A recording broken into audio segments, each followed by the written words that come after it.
Okay. Thank you, Amy, and welcome everyone to our pub meeting, first pub meeting of August. We are a meeting of community volunteers tasked to advise council on items related to the Water Bureau and Bureau of Environmental Services. Under Portland City Code and state law, the Portland Utility Board is holding this meeting electronically. Board members and relevant city staff are attending remotely, electronically, or by phone, and the city has made it available for the public to listen to the audio broadcast of this meeting. The public will have an opportunity to provide comments during the public comment portion of the agenda and can also provide written testimony to the board by emailing utilityboard@portlandoregon.gov. Pub believes and acts upon anti-racist principles. In our meeting spaces and interactions with Pub, while every person has the right to share their personal perspective, we stand against wrongful conduct, particularly any conduct that is targeted toward people that are made vulnerable by systemic inequities. This means stepping up as a community when there is wrongful conduct and fostering a space of learning and growth. By putting our principles into action, we are active and deliberate. We speak up and speak out. Each person is empowered to maintain the culture of the Portland Utility Board, and we focus on the impacted individual or population, condemning the conduct, not the person. Good afternoon. My name is Amy Archer-Masters, and I'll quickly run through the meeting guidelines. We try to state our names before we speak, and if appropriate, who you're addressing or just that you're addressing the group. The chat box is only viewable by the hosts, myself and Jonna Lynn, so please limit chats to technical and logistical issues, including signing up for public comment, asking for technical assistance, or reminding us if you've been waiting to speak and have not been called on. The raise hand function is primarily used by the board. We may lower your hand once you begin speaking just to maintain the flow of conversation. During public comment periods, the public can raise their hand and you'll be called on when appropriate. If connecting by phone, you may need to press *9 to raise your hand. Videos can be turned on when speaking if desired. It is not required. And we ask that you mute your microphones when you're not speaking. And if you're connecting by phone, you may need to press *6 to mute and unmute. Public comment is taken during the comment period early in the meeting. You can sign up through chat with myself or Jonna Lynn or raise your hand during the comment period. It's also available just prior to any formal board vote after a motion has been made and seconded by board members. The meeting's being recorded. I'll pass it to you, Lauren, for the agenda. Sure. I always forget to introduce myself or identify myself. I apologize. I'm Lauren Rosenkrantz, co-chair for the pub. We went ahead and did our call to order, disclosure communications. We will review public comments and minutes after that. We're getting some updates from pub, bureaus, and citywide. So we're expecting a presentation and leaving room for discussion. We're going to be discussing a rate study, flood safety benefit fees. There will be a presentation and hopefully time for discussion, and then we'll finish with announcements and discuss our next meeting. And Amy, please correct me if I say this incorrectly, but so because we do not have quorum today, we are actually adjourning our meeting now, and we are moving forward as a information share only. Is that correct? That's correct. Okay.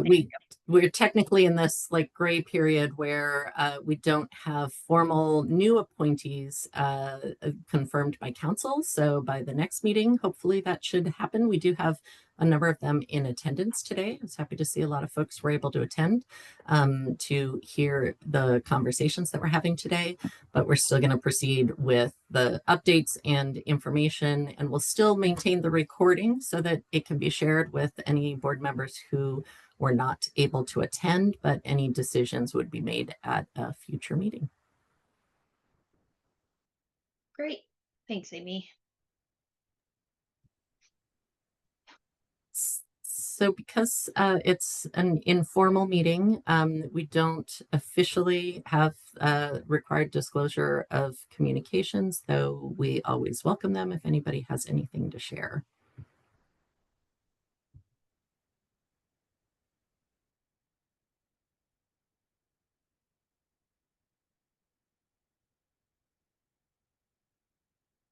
Okay, also, this is a space for public comment.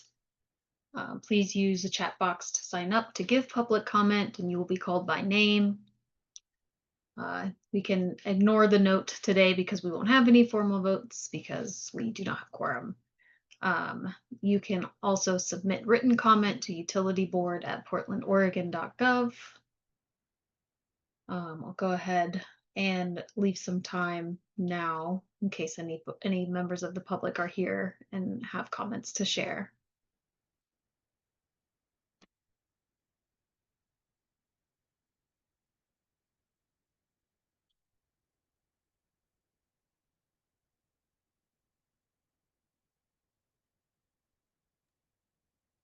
Just for the record, I haven't received any in advance of the meeting or chats as of yet.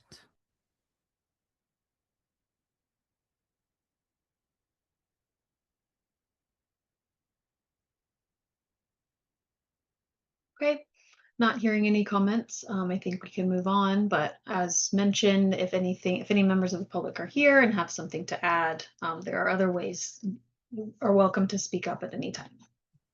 And we'll skip the review of draft minutes since we don't have a full quorum. But of course, if you attended the prior meeting and have any feedback, feel free to let staff know at any time, and we will update that.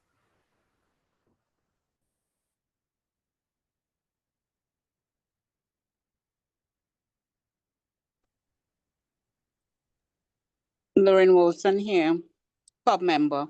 Amy, Jonna, I think the chat is coming up as disabled. Completely Oh. disabled? That's weird. On my end, it shows that you should be able to chat with us. Okay. I'm just switching to my laptop.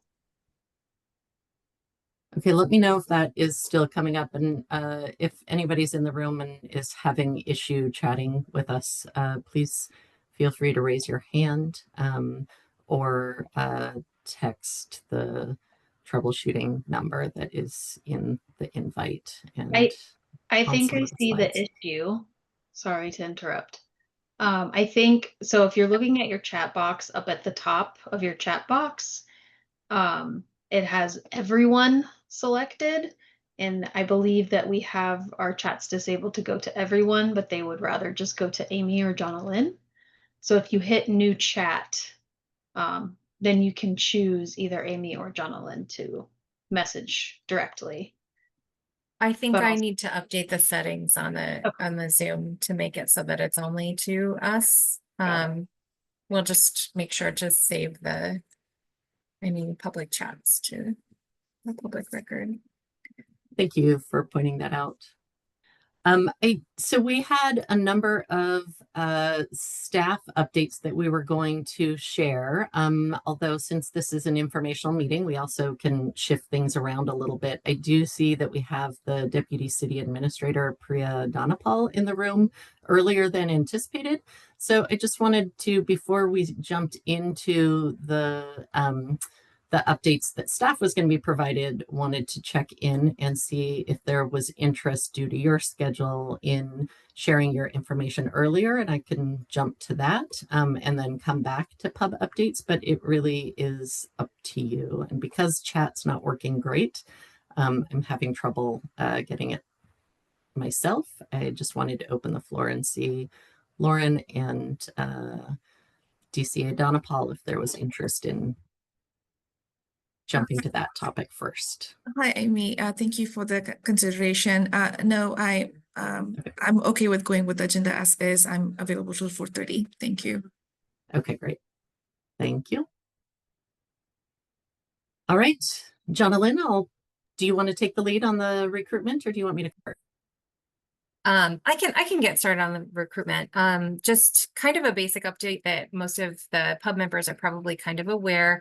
New and returning appointees shared their introductions with council on the committee, the Transportation and Infrastructure Committee, on July 21st. It went great, and the committee had really positive feedback, voted unanimously to send the appointees to full council with a recommendation to confirm.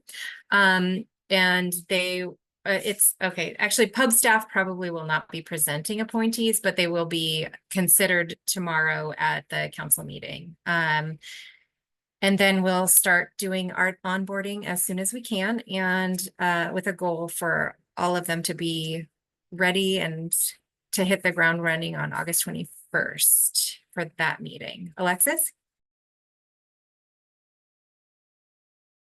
Did you have a question or a comment? I do. Sorry, I cannot seem to work my computer today. Alexis Wright, voting board member. A question about this. I got a Zoom invite to attend the meeting tomorrow. Yes.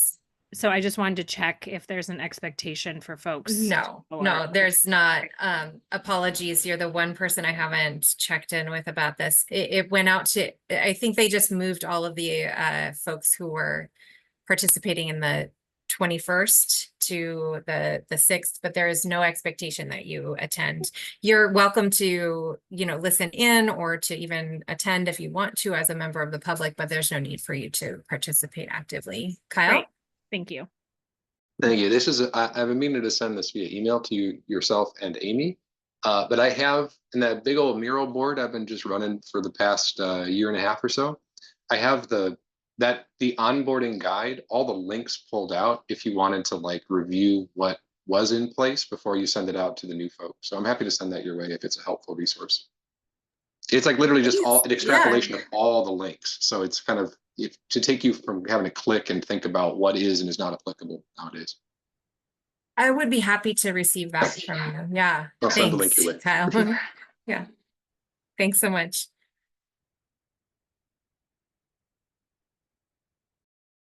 And then next, I think The only that's thing all I for would add to voting. that, Jonalyn, is if anybody is planning to listen in, that the time that it will be heard is unpredictable, which is part of the reason that, the committee is where the time was scheduled and folks were able to participate directly with council because they have a really full agenda and the agenda shifts a little bit in the morning. It's not clear when it will happen. It's sometime between 9:30 and probably 12:30. So staff will be there in case there's any questions. So we'll keep folks in the loop, but we anticipate it being a pretty smooth process.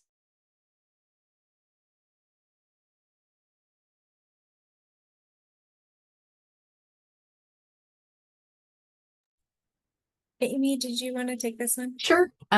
So just really quickly, we can run through these.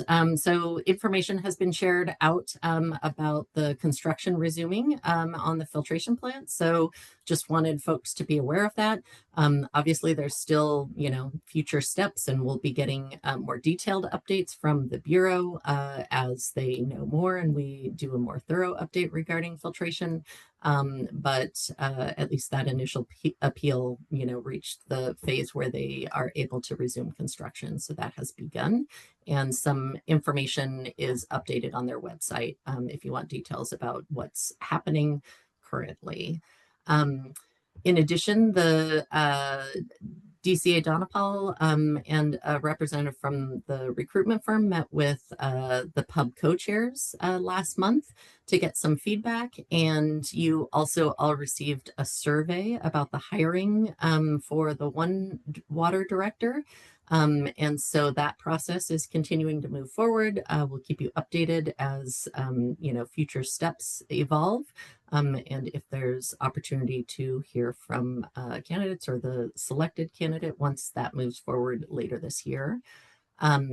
The staff and DCA and others provided an update to Transportation Infrastructure Committee on One Water, which was a great update. So if you haven't participated or heard earlier updates that have happened over the past year, it was a really good summary of really everything up to date and what they're working on and kind of moving forward. I believe one of the links in the email that we sent out to members didn't work because the location of the presentation file has shifted. So we'll send out an updated link to that if you wanted to see the slides as well.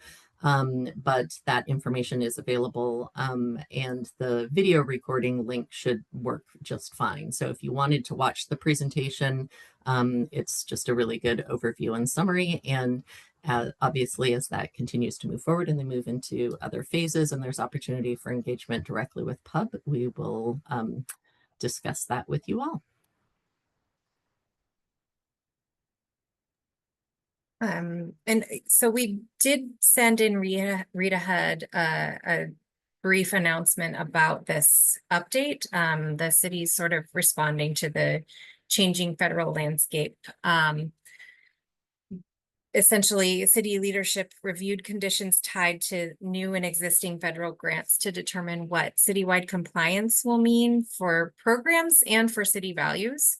So the city has $349 million in active federal grants, with 90% or over 90% going towards housing and transportation. And then with $31 million recently awarded grants awaiting certification. So just to kind of put that into context, if we think about the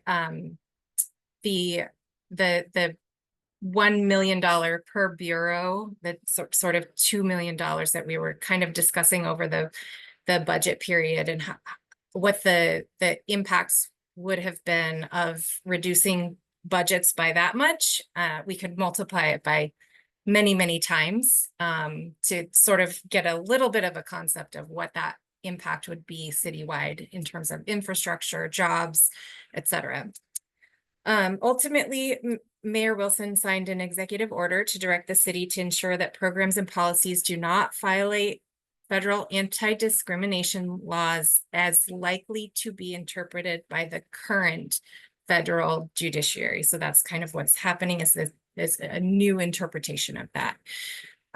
So city programs and services cannot give preference under this sort of line of thinking to groups with protected class status based on characteristics such as race or gender, unless the city pursues a disparity study that legally supports that preference. As staff, we really don't know what that would look like in terms of doing a disparity study, nor do we have any idea of the likelihood of those being approved, of course. So I sort of want to make sure that we level set that as staff, we certainly were not involved in these high-level decisions or discussions or decision-making. So we don't really have more information than what's been announced publicly, nor did we prepare any of the leadership that might be on this meeting today to sort of speak to that either.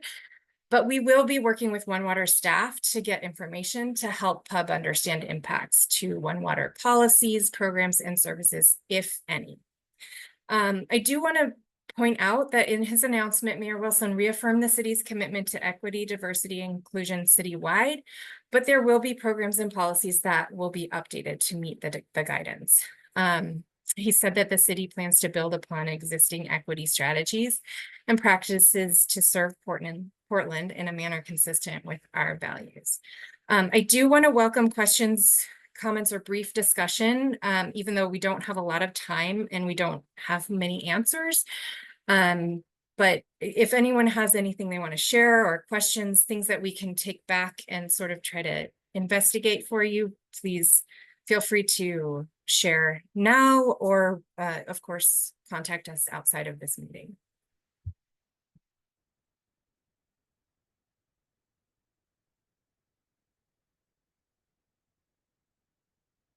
Lorraine, please. Thank you, Jonna. Lorraine Wilson, PUB member. I suppose it's a comment more than a question of a few months ago. I think Port of Portland was one of the first agencies that rescinded their what is akin to their DEI plan. The board voted on it because I think they would have lost, don't quote me on that, I thought it's $23 million or something in funding government funding. And here we are, City of Portland, talking about 349 million and 31 million federal funding that can be lost if we I don't know what it is. I don't understand the language, but I just wanted to say this. Over the years, I have always been sitting in that place. What is the cost of DEI? Okay, what is that number going to be to say, okay, we no longer do this? What is that number? What's the cost of DEI? What is the, I always say, everybody have a price, okay? Everybody have their price that they will sell out for. That's my honest belief. So this is the thread I'm going on. I've always been curious about it. And here I am in 2025 learning that for one agency, Port of Portland, it's whatever, 35 or 25 million, I don't recall. And here we are, the City of Portland, it's 31 million. And I'm saying that is just one way to view this. We can nuance about the whys. Well, more harm will come if we don't do it because, we need the money. We can nuance it. However, when you have been living in an environment where inequities abound, a nation that was created based on slavery as one of their key driving economic power. In 2025, it's just interestingly, and I use that very blandly, that we are here where I can actually put a dollar amount on it, that when the metal hits the road, 31 million it is. And I just wanted to share that.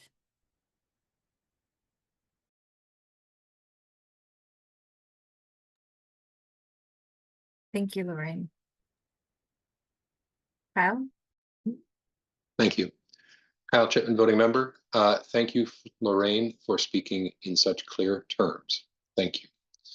My question, which was building off of DCA Donna Paul's, or the point you raised on DCA Donna Paul's presentation to the Transportation Committee yesterday, which is tied to the unified CIP approach. I was, I guess, wondering to Jonah and Amy, is it better to hold those types of questions until after DCA Donna Paul speaks? Because it's slightly tied to this kind of this at-risk funding through these sledgehammer policy approaches at the national level as it flows into our city. So I guess just wait for that unified CIP questions until after DCA Donna Paul. It's my question to you.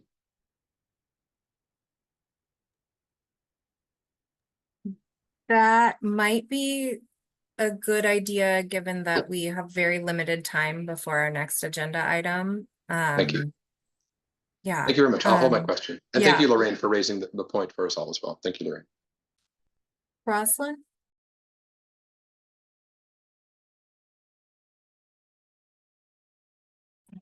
Roslyn, do I you did have a it. question? Yeah, Okay. sorry, same issues with the buttons. Yep, Rosalind Gray, ex officio member, staff with BES, and this may be my last meeting. So I've enjoyed my time here and deep respect for all the folks who continue to show and participate and pay such close attention. I think it's fabulous. Also, thank you, Lorraine. I find your words and your tone and your presentation so inspiring. So I always am interested in what you have to say. And I do feel compelled to share my opinion about as a city staff. And I hope that this has a lasting and constructive impact on the pub. When I read that second bullet, the city has $349 million in active federal grants that are at risk, and they're predominantly over 90% towards housing and transportation. I don't really know what the division between the housing and the transportation is, but when I read the mayor's announcement, there's another term that was more akin to housing. And I do see the nuance in this, and I'm assuming that a significant sum of money within the $349 million is for our most vulnerable citizens. I don't know what race or gender or age group they fall into, but I think that providing public services and resources to our most vulnerable citizens is a very critical and laudable element of public service. So my message to PUB is that I hope in your deliberations and your participation moving forward, you continue to look for leadership and effective governance. And that's what I'm doing with my career, working for the city of Portland. That's what I see around me. And I hope that that's what we're expecting as a citizen body. So I wanted to share that perspective with you.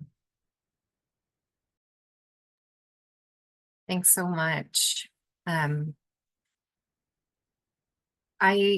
think we have one more update. We can probably wait to do that one at the end of the meeting so that we stay on time. I do want to just say that this isn't the end of this conversation, and that there will be opportunities not just for PUB to sort of do the equity work that PUB does, but also to impact the broader initiative citywide in terms of engagement. So, and we can talk more about that either later today or at a subsequent meeting. But for now, if we can go 2 forward, we have DCA Banapal here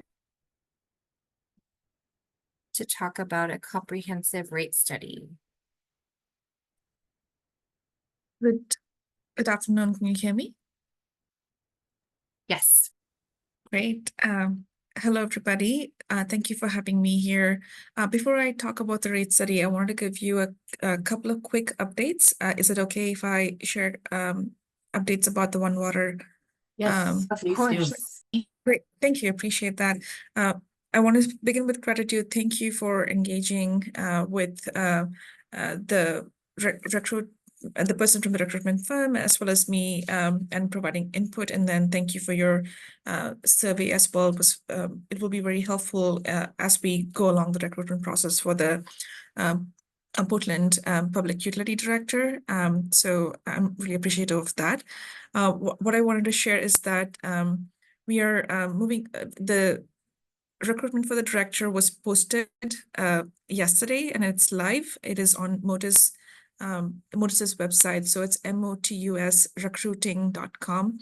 It is there in the, so we're looking for a national recruitment for this director who will jointly oversee water and BES. And we are, the posting is live. We will have a review either at the 30 or a 45-day time period, depending on number of applications we receive. We will also have an informational session on the job posting on August 25th between 12 and 1 Portland time. So I look forward to giving a brief overview of what the position is about and what is One Water in the Portland context and the overall organizational changes and other things that are happening in Portland with potential candidates. So I want to give an update on that and say thank you for your feedback. We will definitely keep you engaged as we move forward in the recruitment process. And if there's opportunities to engage, I will definitely keep you posted. The next thing I wanted to share, which I know a number of you have been looking forward to for a number of months that I've interacted with you all, is we have an opportunity now to launch a natural resources unit. So we are planning to stand up a natural resources unit within the One Water, the joint utility space, to to focus on the work that on Portland's watersheds and natural spaces.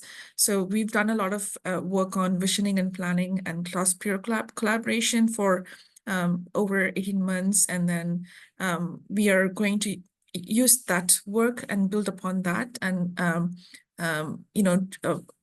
using a phased approach of planning, design, and implementation. We're going to start up a natural resources org unit within the One Water utility space. Annie Wonberg, who just completed a 1-year stint as our assistant city administrator, will take on this role as the interim natural resources manager.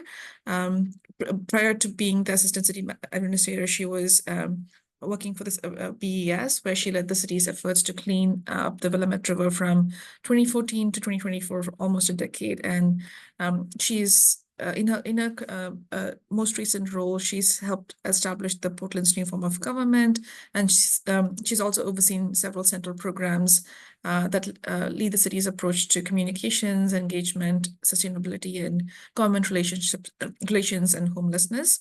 So I'm really pleased that she's agreed to take on this role.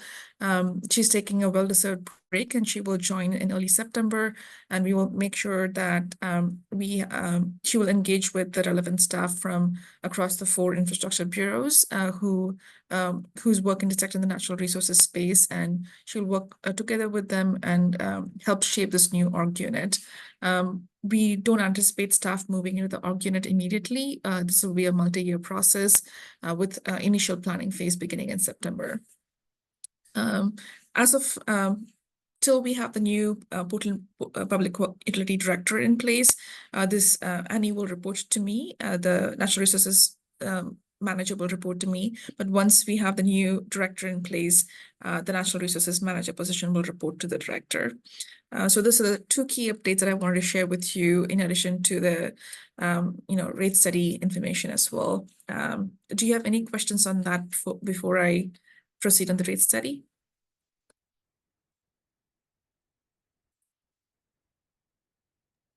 Lorraine, go ahead. Thank you. DC Danapol, thank you. Who would be the hiring manager for the One Water? Is it a bureau now, or how is it going to be with the combination of both bureaus? At this time, we have 2 individual bureaus, and we have the director will jointly oversee both bureaus together. What we are planning to integrate just leadership teams of both bureaus. There's a lot of stakeholders involved here, including communities, community organizations, advisory bodies like you all, PUB, as well as our union partners. So we will be engaging before we do anything further. We will definitely engage with the necessary partners before we do any further. But at this point, we are looking at just integration of leadership teams.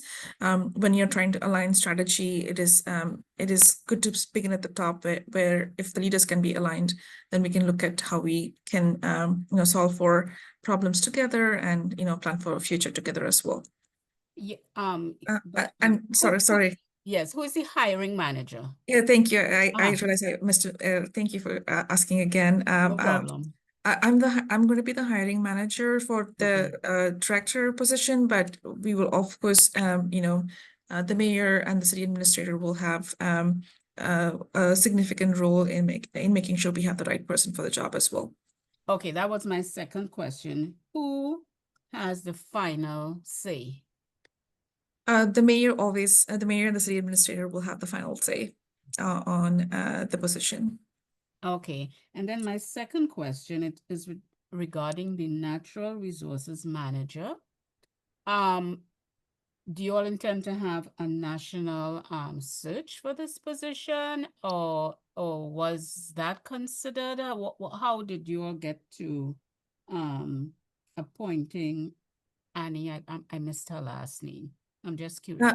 Annie Wonberg, she's going to serve as an interim. She's taking on an interim role as a temporary assignment. We have an opportunity to get with the transitions that are happening right now, we have an opportunity to make use of the opportunity to stand up this unit. So she will serve as an interim role to stand up this unit, but we will definitely have open up the role for recruitment, open recruitment, and we'll definitely look for the right candidates, and it'll be an open recruitment, and we'll come to you for engagement before we hire this candidate. Thank you. Okay, thank you. Appreciate that. Any other questions?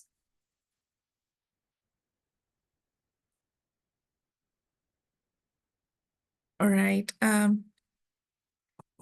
If there are no other questions, I can get started on the rate study. We are starting to plan for a comprehensive rate study pretty soon, and BES just completed a rate study recently with, but they had a limited focus on balancing wastewater and stormwater rates against the actual cost of service. And our comprehensive rate study will include the base charge, the water, and the wastewater and stormwater rates as well. The rate study is one of the affordable strategies that we've been developing, and it has been on a work plan to do over the next 5 years to align with the implementation of smart meters, monthly billing, and bill design. And I think we mentioned before, we've heard from our councillors as well, Councillor Green and Councillor Murillo, that they're interested in looking at rate design on utility rates, and we're going to start planning for that effort too. And we won't be doing this in silo. We will definitely engage with our city leaders, like our CFO, Jonas Beery, who will join us pretty soon, as well as other partners in the city. And we will, of course, come to PUB as well as we plan for and go forward, make progress in how in the rate study. We won't, I won't be getting into the specific of the rate study today, but I just wanted to highlight that we will want to engage PUB as we work to develop the scope of work for the rate study, to obtain feedback from you all on the objectives for the rate study, as well as the outreach and community engagement that we will be doing for the study. So I know this is there's not much details at this point, but we're going to convene internally with our relevant bureau staff as well as city leaders, and we will get back to you on get back to you on our next steps and make sure we engage with you as we move forward. And if you have no questions, I can pass it on to Jonas, but I'm going to pause really quickly to see if you have any questions.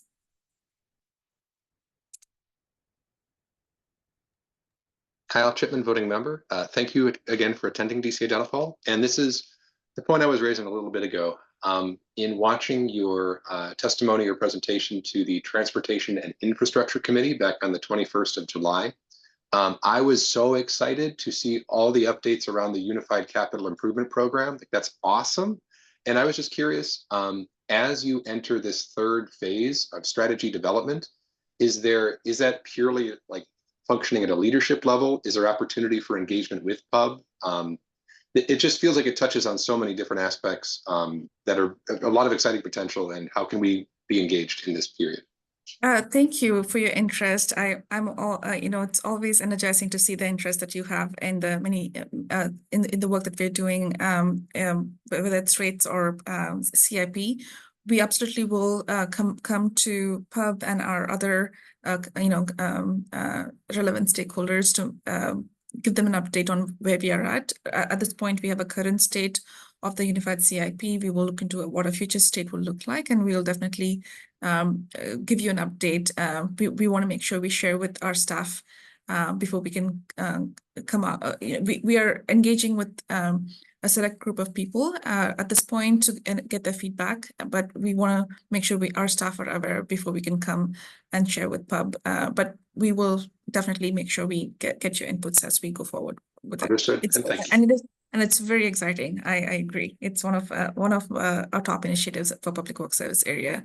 I'm excited about the coordination and the efficiencies we will have, not just for our infrastructure bureaus, but there's beyond for the city of Portland and beyond our jurisdiction. Like there's coordination to be had with the neighboring jurisdictions like ODOT and Metro and other agencies as well.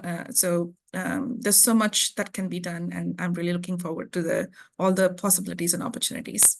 the nature of coordination and expanded intention and forethought before execution is a wonderful moment in time. And also shout outs and credit to Portland and your work and the team's work being recognized as a national leader in the One Water initiative. That's also very exciting. Thank you. Thank you very much. Kudos to the team as well. Appreciate it. If there are no other questions, Jonas Buria, City's Chief Finance Officer, will share with the pub the directive we received from the council to incorporate into the utility bill a flood safety benefit fee, and I will pass it on to CFO Bury. Thank you. Sorry, if I might, this is Alexis, voting pub member, sorry. But thank you, DCA Donna Paul, for coming and for the updates. It's really, really helpful. And good to hear how things are moving forward, both on natural resources and with the hiring of the One Water director. Not a question that I expect you to answer at this moment, but more of a comment that as we go through the rate study, and then thinking about the announcement that the EO that we just discussed from Mayor Wilson, I'll be curious how needing to comply with current interpretation of federal anti-discrimination laws may or may not impact the rate study itself, and especially its impacts on affordability programs, et cetera.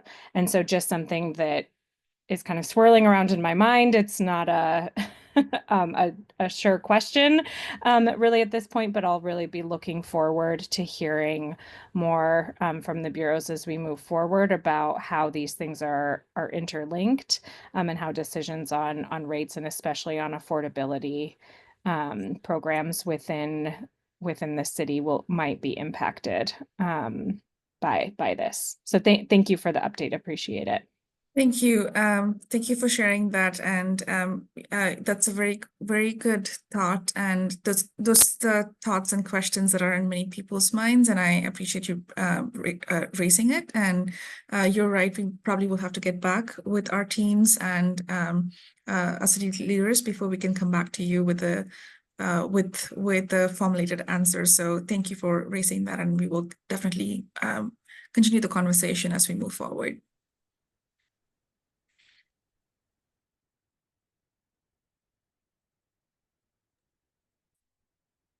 Great. I think thanks Priya, and thanks folks for a little space. Just by way of brief introduction, Jonas Bury, the city's Chief Financial Officer. I also, in my first run at the city, was the Business Services Manager for BES at the time when PUB was formed. And so a pleasure to be back in front of you all here today in a little different seat and different capacity. Was asked to just give a pretty brief update. I don't know exactly where we are on the timeline here, but I've got a hard stop here about 4:40, so we'll definitely be done before then. I'll probably just take 5 to 10 minutes to walk through a few slides here.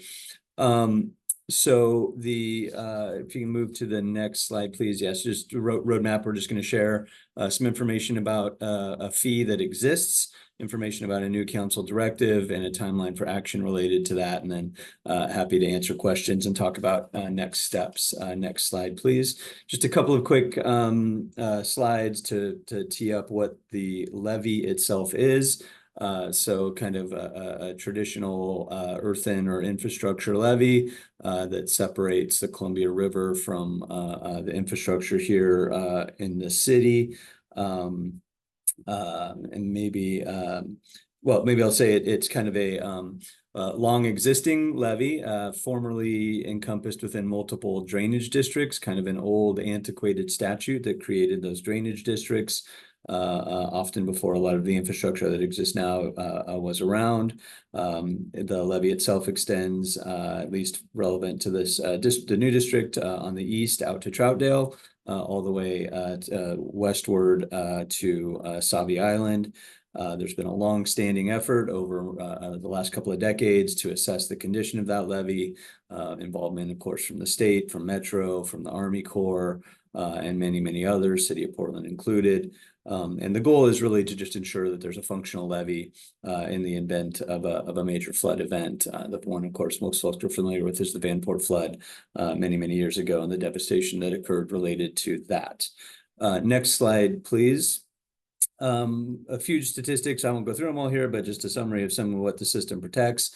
Directly, almost 8,000 residents, and would also flag the citywide benefit of the levee.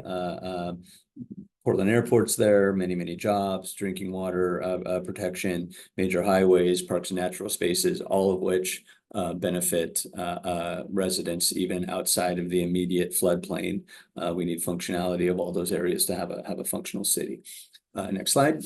Couple pieces of background. I'll start maybe with the second bullet there, the bullet on the screen, the new district. So there was a reasonably new statute, ORS 550, that took all of those disparate drainage districts and merged them into one unified urban flood safety water quality district. It's a mouthful. Someone referred to it one time to me as the oof squid, which isn't grammatically perfect, but it's the best I've heard. So in addition to creating that district, you can see on the map the managed floodplain extending east, Troutdale, Wood Village, Fairview, the city of Portland, and Gresham. The statute also was amended to update and authorize the district, which is independent from the city, but the district to bill to those 5 city jurisdictions a flood safety benefit fee. So the district does not have taxing authority. They have some limited revenue capacity, and so that was a mechanism identified by the state legislature to give the district some level of operational support, recognizing, of course, that the levee itself is critical for the success and safety of those 5 jurisdictions. So that is why we are here today, is to talk about that new flood safety benefit fee. Next slide. We'll get in a minute to how the city has funded historically and how we aim to fund going forward. There's really 3 different models of how these have been funded. And I should mention Multnomah County is also with the 5 cities. Multnomah County also is a contributor. Multnomah County and the last couple of years, the city have paid from our general funds, which are flexible funds, but also used for other competing priorities. Fairview and Troutdale just folded their allocation of the fee into their stormwater fund operating expenses. Gresham and Wood Village cover this via a line item that's separate from the utilities, but collected via the utility bill.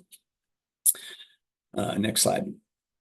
So Portland, when this originally, the first year that this fee was instituted was fiscal 24-25. And so that was just paid from a one-time discretionary available general fund for that year. With frankly direction to say, CFO, come back and tell us what we should do next year.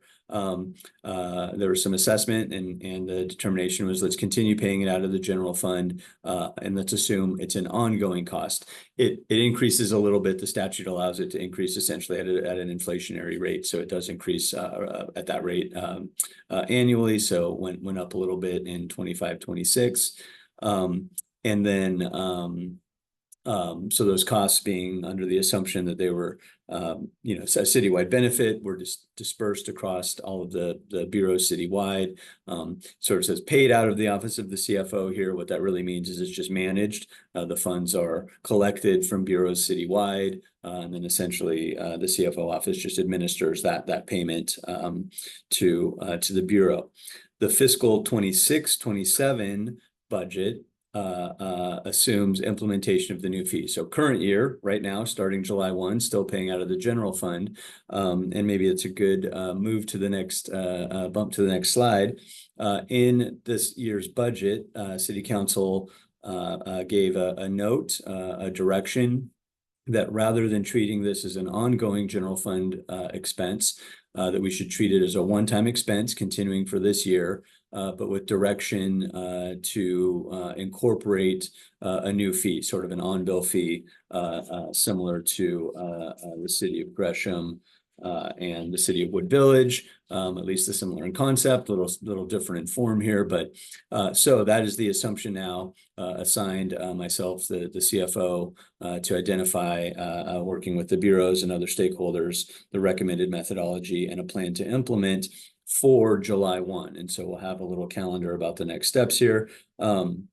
So that work has been progressing. I would also note, it's not highlighted here, but the timing of coming to pub right now is the direction was to bring that recommendation back to either finance committee or city council in October. And so we're getting queued up to do that here at the end of September. Ergo, conversation starting with y'all here today.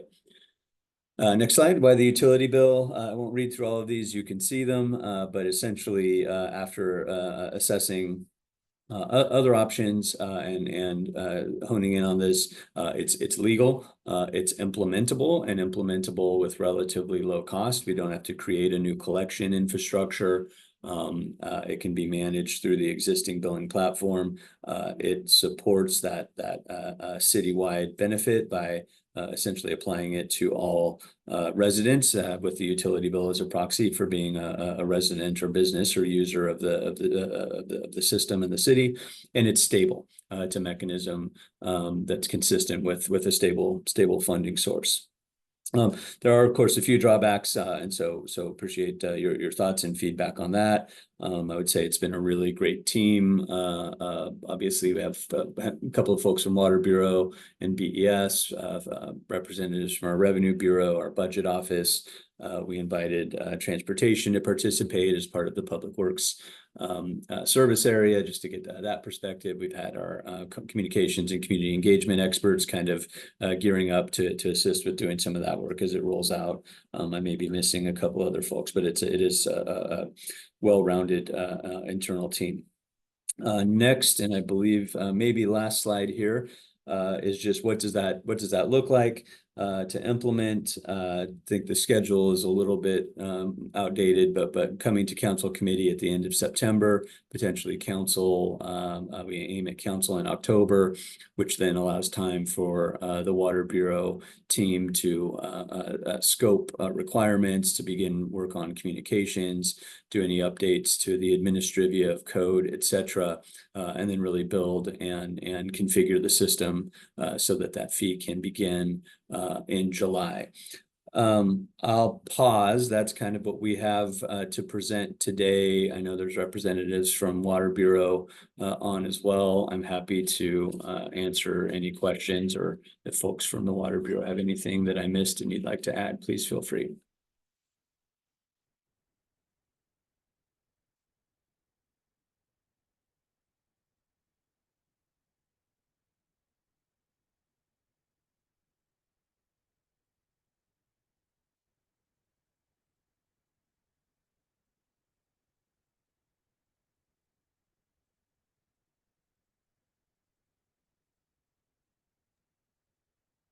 I see Alexis has her hand up first. You want to go ahead?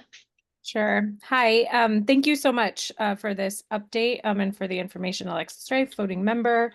I was curious if the fee is applied evenly across all utility rate payers, or if it's tiered depending on either where you are and proximity to the floodplain, or by socioeconomic considerations, or anything like that. Thank you.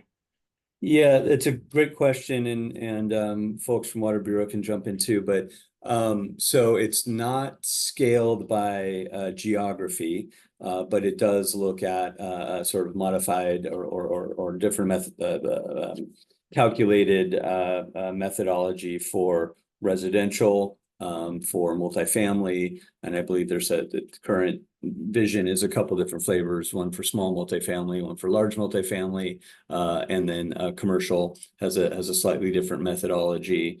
So it is manicured so that we're not overburdening or overweighting towards any one of those customer classes. And then with regard to the other piece of your question, the assumption is that it would have the same application of low-income discount that would be applied to the current utility bill. So if someone qualifies for the low-income discount on their water sewer portion of the actual utility bill, that same rubric would be used to identify a discount, low-income discount for this new fee.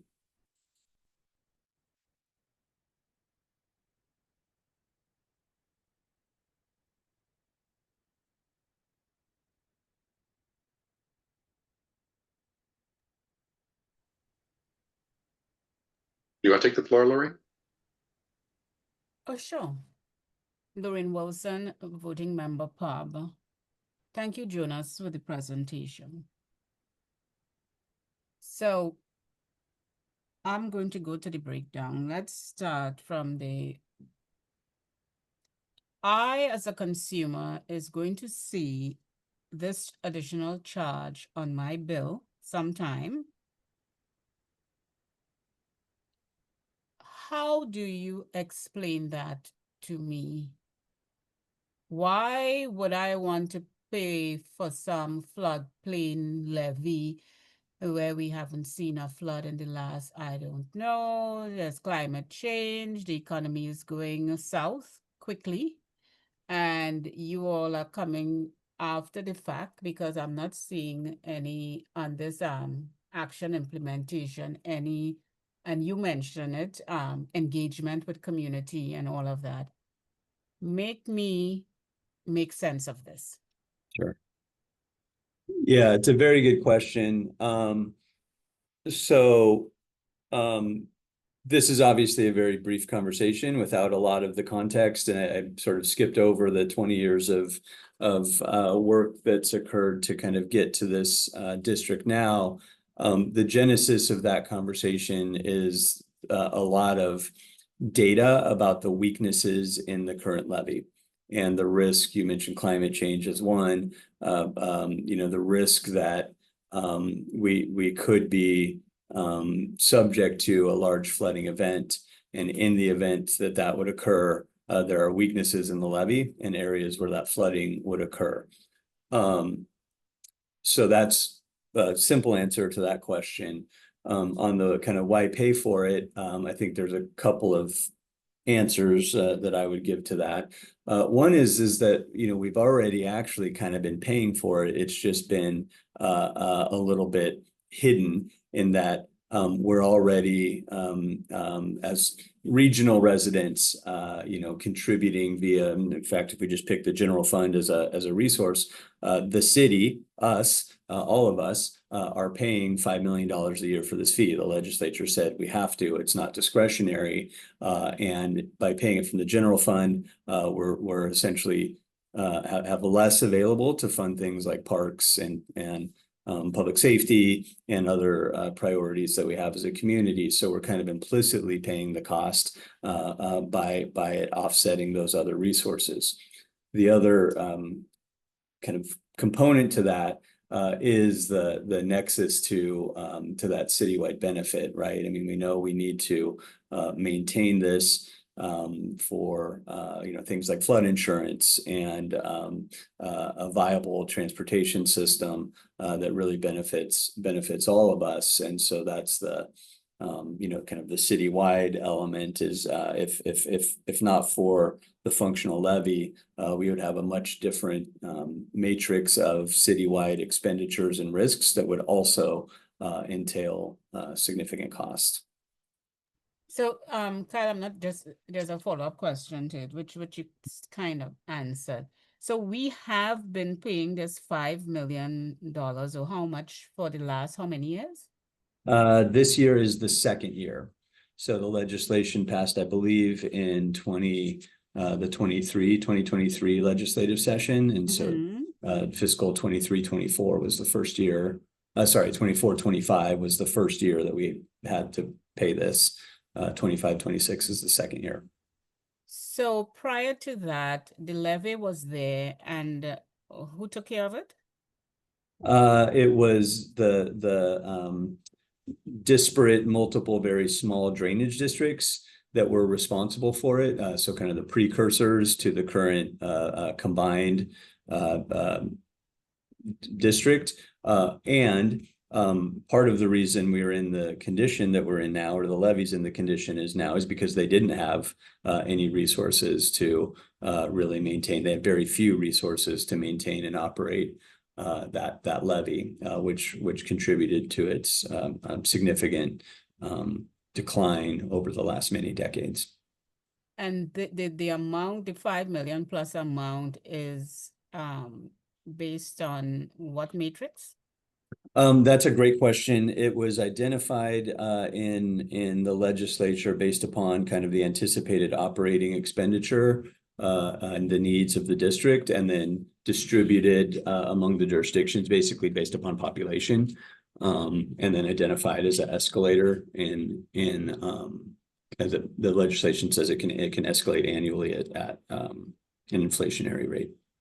So they have already assigned a cost per resident per city, in essence? Well, they've identified, I wouldn't say they've identified a cost per residence, per resident. The legislation identified kind of the annual cost to maintain and operate the system. And then they took that total cost and said, okay, City of Portland, you're responsible, you have your share of that, whatever the total amount is, and I apologize, I don't know off the top of my head, based upon population. And obviously we have the largest share, although the county has a large share, but they identified that number. And then they let the legislation, I maybe didn't say this, the legislation leaves it completely discretionary up to the cities and the county to figure out how we pay for it. It doesn't identify we have to do one thing or another. It basically punted to the cities to say, you guys figure out how to pay this fee to the districts. But their figure kind of like kind of in essence says, okay, you have this amount of people, this is what you pay. And if we're doing basic maths, we'll say, oh, we have this amount of people, we divide it by the amount, then that's per person. Basic math. I think that's fair. Okay. Yeah, I apologize because I don't know the details of how that number was derived and calculated, but I know that the allocation was at the time based upon population as the proxy. Thank you. Kyle, go ahead. Thank you. Kyle Chipman, voting member. And this is, within a couple minutes, it can be brief. I had a question that was in line with Lorraine's initial question, and then her line of questioning made me think of another. So my initial question is, are you aware of any of the messaging strategies that were being proposed by the community engagement and customer education teams? And if so, do you know just roughly how those teams gauge effectiveness or success rates, or like penetration rates or whatever, for how complete? Yeah, that's my first question. Yeah, and another great question. I don't know the answer to sort of what metrics they use. I think we're just on the front edge of, and specific to this fee, the front edge of starting to do the communication. So this is kind of one of the very first stops in that conversation. I think also wanting to make sure that we have the council kind of okay and recognize that we don't want to do a bunch of community work if it's going to be DOA, and so anticipate that we'll kind of get at least the first council soft blessing, shall we say, and then make sure that as we're having that community conversation, it's something that's actually the juice is worth the squeeze as that strategy develops. Thank you. And asking because also just from having observed this past budgetary cycle and the incurred cost of deferred maintenance and not paying now, how much it compounds down the line, just how that's being effectively communicated. Thank you. And so on a future presentations, looking forward to hearing that. Oh, also just at a almost anecdotal level, I feel like engagement always seems Portland pays, like we have such expensive rates. When I always think about that chart that's shown where we're kind of in the middle of major metropolitan areas. Like it's not that's the kind of messaging I'm curious to reinforce. Paying now means we don't pay more later. And anyways, the second set of the question is for the 5.1 million that was taken from last year's general fund. Was that enough money? Did more money need to be procured? Did it? Oh, it didn't actually. The cost of maintenance was not that great. What was the effect of last year's? Yeah, it's a great question. It's so the way it's set up is it's essentially a fixed cost to us. It's a mandated, started for us at the 5.1 with a mandate that in the statute that it increases at the inflationary rate. The district has discretion to say we don't need that much, and so they have discretion to bill less, but we don't have at least direct authority to modify that rate. I can suspect that over the years, if both us and other jurisdictions who pay the fee start to see inefficiencies, or they're building a fund balance and it's not being utilized, there is a mechanism to obviously participate in the district's budgeting process and have some input to that, but we haven't. It's obviously too early to see any of that develop. Thank you. And I want to raise one clarifying point on a statement I made earlier, or just a moment ago, which was, in that graph, we Portland are in the middle. We're not paying that much. And if we don't pay now, it incurs more costs later. That's counterbalanced by the type of point that Lorraine was raising, which is people who are being squeezed, who have another dollar amount when it's challenging on so many different levels. So balancing those two elements together. I just want to recognize the human level cost incurred. Thank you. Yeah. Kyle, I appreciate that, and that's obviously not something lost on us in this discussion. And in my role at BES, obviously something I'm pretty well connected to, that real impact to our residents, particularly those in most need. I apologize because I need to go. I can maybe take one more quick question, but I have to hustle up to another meeting here offsite. This is super quick. This is Julia, voting member, and it's just a follow up to that, or something that I think came up with Lorraine, which is, would it just be individual resident ratepayers, or would it also be other users?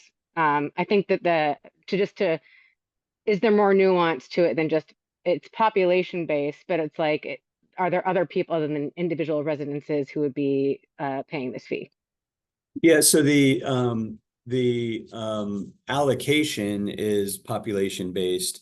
It's up to us to determine how we distribute that through through the city.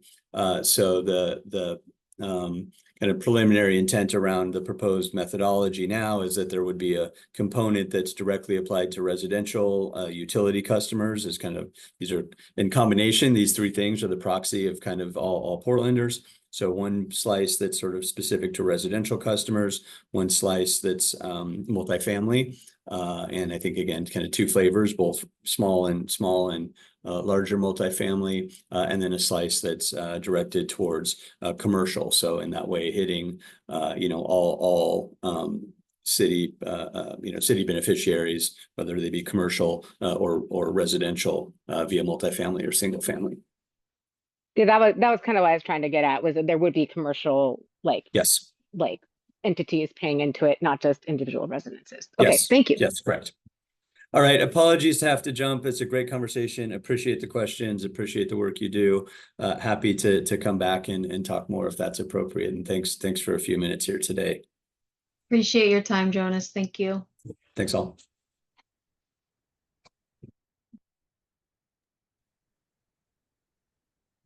So Lauren, this is Amy. I'm gonna go back, unless there were any final pieces that folks wanted to raise, but just a reminder that if other questions come up for you on either of the presentations that you just saw, please reach out to Jonalyn and myself, and we will gather any questions and figure out some next steps related to those as they move forward. So I'm just going to backtrack back to the update that we, saved for a little bit later, because we have a few minutes before we can do final announcements and give a brief update about the advisory bodies enhancement project. Jonalyn, do you want to share that update, or do you want me to cover it? Yeah, happy to. I kind of wanted to, I felt like this was a really good transition from that conversation around the citywide updates, because I do think that at this time of, you know, lots of changes happening federally, the city's advisory bodies are going to be increasingly important in terms of responding and sort of maintaining.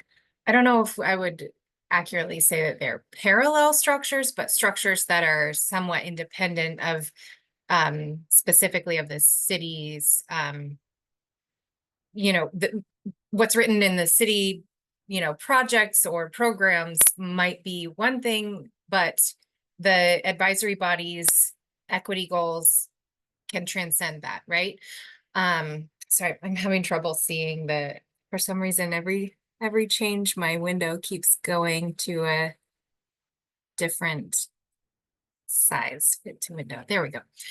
So essentially right now, there is an ongoing project called the Advisory Bodies Enhancement Project. So it has its origins in the new charter and transition, and was kind of like on hold a little bit while the city was hiring the engagement manager. We've talked to, or sorry, engagement officer. We've talked a little bit about that before, but she really hit the ground running and quickly got the project moving forward, created project outline goals and draft deliverables. And currently they are inviting feedback on their draft deliverables. And as pub staff, we really feel like pub members, current members, past members, future members, have really great feedback that they can offer in terms of how the city can help manage and increase the impact of advisory bodies, not just pub, but across the entire city. So we didn't share much in read ahead about this because it's kind of a big ask. Like basically so basically in the future, we will either have someone from the engagement team come and talk with pub, or we will share some information from them to help you all learn more about those draft deliverables or other aspects of the project, so that you can share feedback. The feedback form is currently active and will be active through at least October, but maybe changing as they kind of move through phases of the project. So, so basically we just wanted to make sure that you all are aware of that project and feel empowered to participate by giving feedback on that project. So happy to take questions if I can answer them. I'll start with Kyle. Thank you, Kyle Chipman, voting member. This is pretty high level. I've looked for this type of resource on my own time, and just understanding that there is an engagement officer. Is there any single point of reference or resource of the division of new organizational units in city government and how these types of entities would interact? Like the best I think of are bulletins that go out through the reorganization, like they're communication issuances that show pretty high level schematics. But is there anything that's like more person or data driven that is interactive and reviewable, and or no? Do you mean specific to advisory bodies and boards, or? Yeah, just anything like that. Like even an engagement officer, we are one advisory board. Here are all the advisory boards in the city. Here's who they work with. Here's who they like. How all the pieces relate. So that's something that is actually sort of in progress as part of this project. All of the service areas are currently reviewing what advisory boards they have that are active, et cetera, and collecting information about those so that they can kind of determine how to move forward with those boards. I don't know that there's one public, you know, space where all of those would be accessible. It's cool. A little That's enough for now. I don't want to gobble more time up from the entire crew, but it was more an offhand, and y'all know how I think, so this is just the way that I think. Thank you. Yeah, it may be something that's, Amy. I was just going to add that I expect that the combined information that they're collecting will be available and part of one of the future rounds of their asking for feedback, because Cool. so we've not provided some of the outline and goals, but part of it is review of all those boards and identifying if some should sunset, if some are no longer active, because I forget the number, but there's over 100 different advisory boards and commissions and groups. And so it's just takes time to kind of make sure that they're coming up with their internal best practices and how they're reviewing those, and then applying that to what has been gathered about all of those boards. So the reason we didn't send out the materials yet is because they're dense, and so there's a lot of detail there. If you have time, we certainly can share that. The concern is we want to maximize the best impact and use of your time, and so we don't want you reviewing information without enough background to really be able to respond to it effectively. So we just want to make sure that you have all of that at your disposal before you are taking the time to provide input on a survey. But I expect we'll have that pretty quickly. So at one of the next couple of meetings, if it can fit into the agenda, then we'll provide that update, and then you can engage more directly and deeply with the written materials and other information that they have to provide feedback as a board collectively and or as individuals as well, because it's an open feedback tool. Thank you, Amy and Jonah. If I just, for the sake of saying it out loud before yielding the floor, as opposed to building static documents, to provide a kind of relational diagram driven by membership and who reports to whom is a really elegant way to approach these things. So, thank you.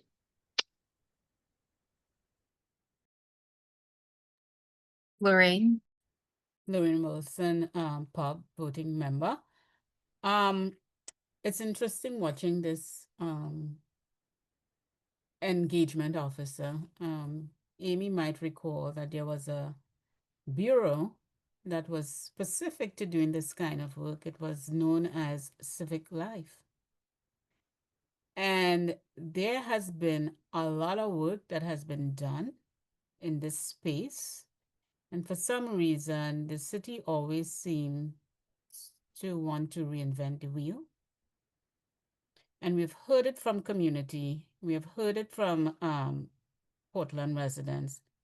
You all keep coming and ask us for the same thing over and over. And I see this here as, again, oh, let's go ask the community how is best we engage them. They have said it. They have said it many ways. They have said it many times over. As Amy was saying, that there's over 100. In my former life, this was my job. And I reached out to all the city bureaus and say, who are the people, who are the committees, who are the boards? That's where we gathered that information, that we were able to say, oh, we have X amount of boards and committees at the city. And we also looked into, okay, tell us what type of engagement you all perceive that you are giving. Are you, what's the terms, Amy? You might be better. I defer to chemo brains when I don't remember anything. But anyway, is it what are the four levels we have? Is it advice, da da da da da da da da da? You know what I'm talking about, right? And they've provided that because there are varying ways that the city used the same body, and that was like for the budget advisory committee, where some bureaus use them as advisory, some bureaus saw that they were integral to developing a budget, and we had and they provide their feedback. Hey, we don't feel part of the process because we feel like we're being used as a rubber stamp and da da da da. So I say that to give context. History is important, and we know this because if we don't pay attention to what has happened in the past, we run the chances of repeating it. So there is information out there, and my advice would be that this engagement officer go gather that information, see what has been said, what has been provided, and build upon it. Because it's very frustrating to be starting over every time something new pops up. This is not new. The data is out there. The information is out there. The work has been done. And if we need updated information, fine. But this to me, and I may be making an assumption, seem like we're starting at zero again. We've done this work before, and I just wanted to share that. Thank you, Lorraine. That's helpful. We certainly will provide that feedback. I do not believe they're starting at ground zero. They do have former Civic Life staff involved and engaged, as well as engaging with all of the advisory board staff like Jonna Lynn and myself, to try to, what they're putting out is built based on information that already exists, and just trying to define what the classifications are of those different types of bodies, and what they should look like given the transition in government, what that might look like moving forward. So it's more to kind of look at the evolution of it, I hope. But that certainly is an area where we can flag the concerns and reinforce that ongoing request to always draw from the responses and information that has been gathered by predecessors, for sure.